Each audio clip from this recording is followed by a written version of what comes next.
First, I will bring forth Rabbi Dennis Jones. Thank you very much, Michelle. I am Dennis Jones, Rabbi of Temple Beth Shalom here in Hickory. What a privilege it is to be here tonight, and what an honor to stand here with so many of you. When I first heard the news of the horrific tragedy in Orlando, my first inclination was that I want to stand in unity with all of my brothers and sisters of the planet, but particularly with those members of the LGBT community who have been so unfairly targeted in this horrific massacre. And so a heartfelt thanks to the organizers of this vigil. It is so appropriate and, as said, such an honor to be here. It is in the Jewish soul to look out for any who are downtrodden or oppressed in any way for any reason. I'm reminded of the poem by Pastor Martin Niemöller from the late 40s, early 50s, that talked about the German complacency in the face of the Nazis, where he said that they came for the communists, but I did not speak out because I was not a communist. And then they came for the trade unionists, and I did not speak out because I was not a trade unionist. And then they came for the Jews, and I did not speak out because I was not a Jew. And then they came for me, and there was no one left to speak out for me. I have experienced every human emotion imaginable since hearing of the tragedy 36 hours ago. I was horrified, I was in denial, I was in mourning, and then the anger set in. But I committed in my heart not to let the negative emotions bring me down, because though there is a hole in my heart that agonizes over the 49 dear souls who were stolen from us, and the unspeakable tragedy that their families are enduring beyond my imagination, I am committed to use this as an opportunity to move forward with those things we have in common and those things we believe in. I would encourage every soul, every citizen of this planet, to look into your heart. Let the light shine in your heart and root out any prejudice, judgmentalism, hatred that you might find there. I was so moved by the words of the gentleman who accepted the award last night at the Tony Awards, Lin-Manuel Miranda, who said, "Love is love is love is love is love, cannot be swept aside, cannot be killed." Let us let love shine in our heart tonight, rooting out hatred, prejudice, and bigotry, and putting in its place acceptance, appreciation. In love, let us walk forward together in unity. In love, let us commit to overcoming the evil that is in our world with good. Thank you for the opportunity to be here tonight.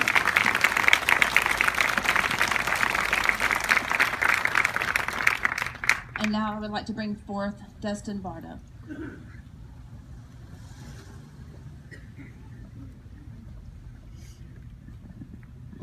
My name is Dustin Bartow. I'm the editor of Muslim American Magazine. I'm also the assistant director of Foothills Interfaith Assembly. I'm not here representing my magazine or the assembly. I'm here representing humanity. I'm here because I felt the same that most of you felt. Waking up yesterday, one of the most horrific sort of events that we can imagine. And like most people, I go to my faith to find a center and to find a root.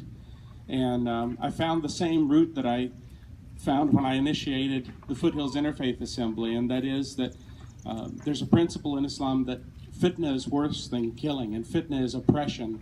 Oppression is caused by bigotry, it's caused by hate.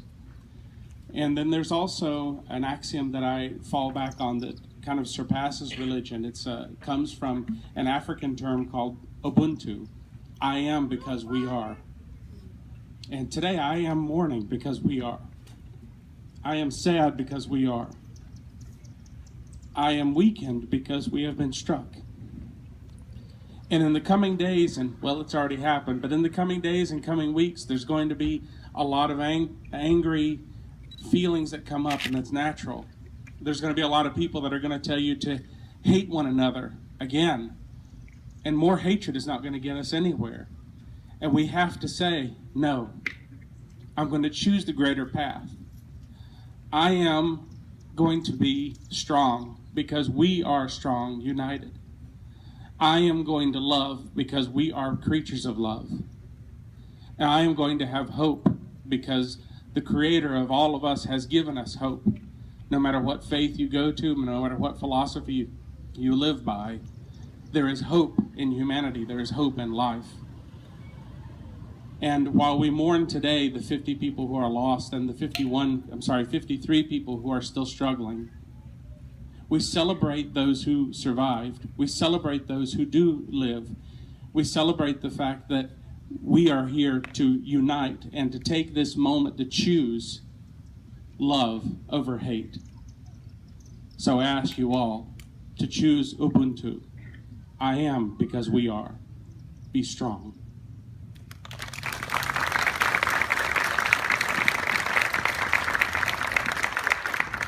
And now I ask that Jean Elliott come forward.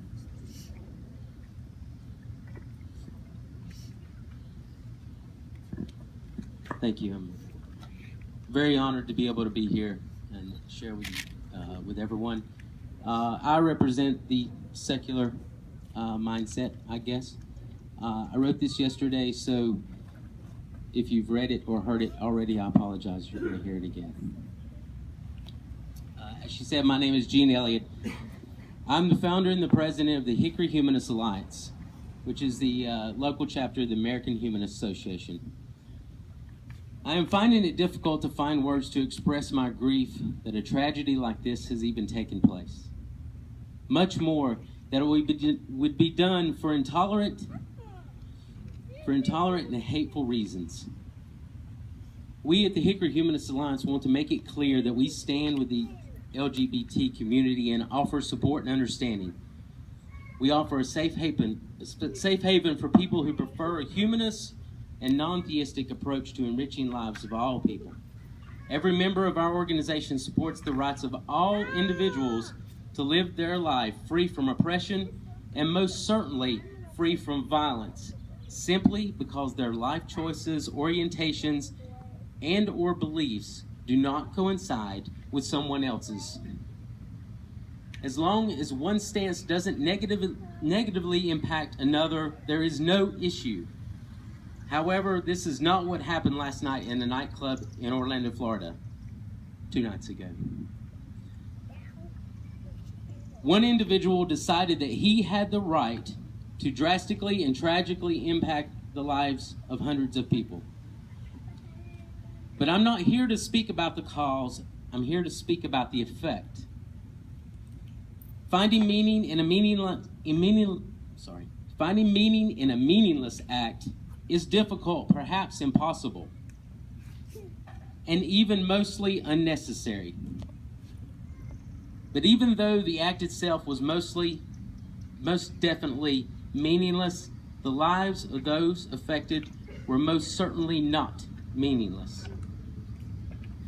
Children's TV host Mr. Rogers is quoted as saying, "When I was a boy, I would see scary things in the news. My mother would say to me, 'Look for the helpers. You will always find people who are helping.'" To this day, especially in times of disaster, I remember my mother's words, and I am always comforted by realizing that there are still so many helpers and so many people who care. As humanists, this is our reclamation of humanity during tragic events. We watch as people rally around those most affected, offering support, love, and empathy, understanding and taking note that the caring, loving attributes of humanity manifest in far greater numbers and with far greater strength than the hate and the violence. We stand up and take action. As learning from our mistakes, we learn from these acts how to be better humans, how to step forward and work towards making the world a better place. Maybe it will be many years before we completely eliminate intolerance, before we completely eliminate violence based on discrimination and hate. But we must not allow one more death to be in vain. We can't forget. We can't go back. We must go forward. Thank you.